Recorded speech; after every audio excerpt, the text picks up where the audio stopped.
എല്ലാവർക്കും സ്ട്രോബെറി ചാനലിലേക്ക് സ്വാഗതം. ഞാൻ ഗീതു. അരിയോ അരിപ്പൊടിയോ ഉപയോഗിക്കാതെ റവ കൊണ്ട് നല്ല സോഫ്റ്റും ടേസ്റ്റിയുമായുള്ള അപ്പം തയ്യാറാക്കാം. രുചിയുടെ കാര്യത്തിൽ അരി കൊണ്ടുള്ള പാലപ്പത്തിനേക്കാൾ ഒരു പടി മുന്നിലാണ് റവ കൊണ്ടുള്ള ഈ പാലപ്പം. അരിപ്പൊടി കൊണ്ട് തയ്യാറാക്കാവുന്ന ഈസി പാലപ്പം, ഇൻസ്റ്റൻറ്റ് റവ ദോശ, ഇവയുടെയൊക്കെ വീഡിയോ കാണാത്തവരൊന്ന് കണ്ടു നോക്കുക.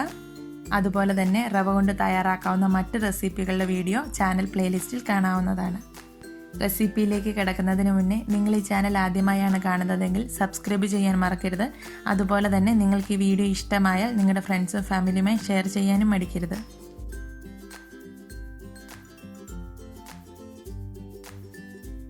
റവയപ്പം തയ്യാറാക്കാനായി മിക്സിയുടെ വലിയ ജാറിലേക്ക് 1 കപ്പ് റവ എടുത്തിട്ടുണ്ട്. ഇതിനിയൊന്ന് പൊടിച്ചെടുക്കാം. വറുത്ത റവയാണ് എടുത്തിരിക്കുന്നത്. വറക്കാത്ത റവയാണ് നിങ്ങളുടെ കയ്യിലുള്ളതെങ്കിൽ അതൊന്ന് വറുത്തിട്ട് ഉപയോഗിക്കുന്നതാണ് നല്ലത്. ഇതിപ്പോൾ നന്നായി പൊടിച്ചെടുത്തിട്ടുണ്ട്.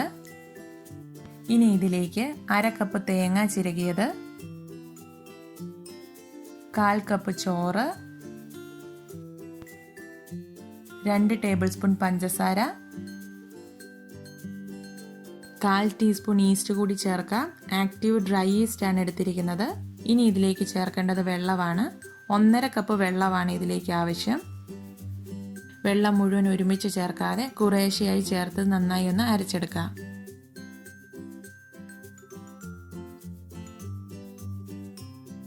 ഇതിപ്പോൾ നന്നായി അരച്ചെടുത്തിട്ടുണ്ട്. റവയപ്പത്തിനുള്ള മാവ് റെഡിയായിട്ടുണ്ട്. ഇതിലേക്ക് ചേർക്കുന്ന 1/2 കപ്പ് വെള്ളത്തിൽ 1/4 കപ്പ് വെള്ളം കുറച്ച് അതിനു പകരം 1/4 കപ്പ് പാല് ചേർത്താൽ ഈ അപ്പത്തിന് കൂടുതൽ ടേസ്റ്റ് ഉണ്ടാവും. സാദാ പാല് അല്ലെങ്കിൽ തേങ്ങാപ്പാൽ യൂസ് ചെയ്യാം. ഈ ഒരു കൺസിസ്റ്റൻസിയിലാണ് മാവിരിക്കുന്നത്. ഇതിനി അടച്ച് പൊങ്ങാനായി മാറ്റി വയ്ക്കാം. 6 തൊട്ട് 8 മണിക്കൂർ വരെ എടുക്കും ഇത് പൊങ്ങി വരാൻ. എനിക്കിവിടെ 6 മണിക്കൂർ കൊണ്ട് പൊങ്ങി വന്നിട്ടുണ്ട്. ഇതിനി ഒന്ന് ഇളക്കിയെടുക്കാം.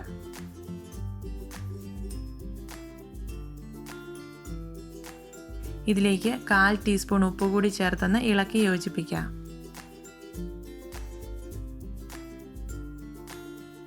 ഇതിനി ഒരു 5-10 മിനിറ്റ് ഒന്ന് മാറ്റി വെച്ചതിന് ശേഷം അപ്പം ചുട്ടെടുക്കാം.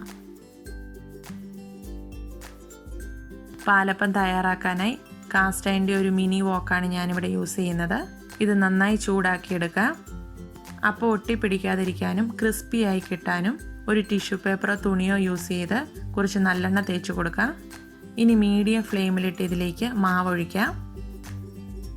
ഇനി ഇതൊന്നെടുത്ത് ചുറ്റിച്ച് മാവ് വശങ്ങളിലേക്കാക്കി വട്ടത്തിലാക്കിയെടുക്കാം. ഇതിനെ അടച്ചു വെച്ച് വേവിക്കാം. ഒരു 10 സെക്കൻഡ് മീഡിയം ഫ്ലെയിമിൽ തന്നെ ഇടാം. അതിനുശേഷം ലോയ്ക്കും മീഡിയത്തിനും ഇടയിലേക്ക് മാറ്റാം. ഇതിപ്പോൾ അപ്പം വേവായിട്ടുണ്ട്. ഈ സമയത്ത് വേണമെങ്കിൽ അപ്പം എടുക്കാം. അപ്പത്തിൻ്റെ വശങ്ങൾ ക്രിസ്പിയായി മൊരിഞ്ഞു വരണമെങ്കിൽ കുറച്ച് സമയം കൂടെ ഇതുപോലെ തുറന്ന് വെച്ച് വേവിക്കാം. ഓരോരുത്തരുടെയും ഇഷ്ടത്തിനുള്ള പാകത്തിൽ അപ്പം ചുട്ടെടുക്കാം. ഇതാ നല്ല സോഫ്റ്റ് അപ്പമാണ്. ഒട്ടും ഒട്ടലൊന്നുമില്ല. നല്ല പാലപ്പം പോലെ തന്നെയാണ് ഇരിക്കുന്നത്. നല്ല രുചിയുമാണ്. ഈ ഒരളവിൽ 10 തൊട്ട് 12 അപ്പം വരെ തയ്യാറാക്കാം. ഇനി ഇതേ മാവ് കൊണ്ട് തന്നെ നമുക്ക് വെള്ളയപ്പം തയ്യാറാക്കാം. അതിന് ചൂടായ ഒരു പാനിലേക്ക് മാവ് ഒഴിച്ചു കൊടുക്കാം. കുറച്ചൊന്ന് പരത്തി കൊടുക്കാം. ഇനി ഇതിൻ്റെ മുകൾ ഭാഗത്തെ കളറ് മാറുമ്പോൾ മറിച്ചിടാം. അങ്ങനെ അതേ മാവ് കൊണ്ട് തന്നെ വെള്ളയപ്പം റെഡിയായിട്ടുണ്ട്. വെള്ളയപ്പവും പാലപ്പവും ഒരേ മാവ് കൊണ്ട് തന്നെ ഇതുപോലെ തയ്യാറാക്കാം. അതല്ലെങ്കിൽ പാലപ്പത്തിനുള്ള മാവിലേക്ക് കുറച്ച് വെള്ളമോ പാലോ കൂടി ചേർത്ത് മാവ് കുറച്ചുകൂടെ ലൂസാക്കി എടുക്കാം. അങ്ങനെ വളരെ എളുപ്പത്തിൽ റവയപ്പം ഇവിടെ റെഡിയായിട്ടുണ്ട്. നിങ്ങളെല്ലാവരും ഇതൊന്ന് ട്രൈ ചെയ്ത് നോക്കണം. ഞങ്ങളുടെ ഈസി പാലപ്പം റെസിപ്പി കാണാത്തവരൊന്ന് കണ്ടു നോക്കുക. വീഡിയോ ഇഷ്ടമായാൽ ലൈക്ക് ചെയ്യും. നിങ്ങളുടെ ഫ്രണ്ട്സും ഫാമിലിയുമായി ഷെയർ ചെയ്യാനും മറക്കരുത്.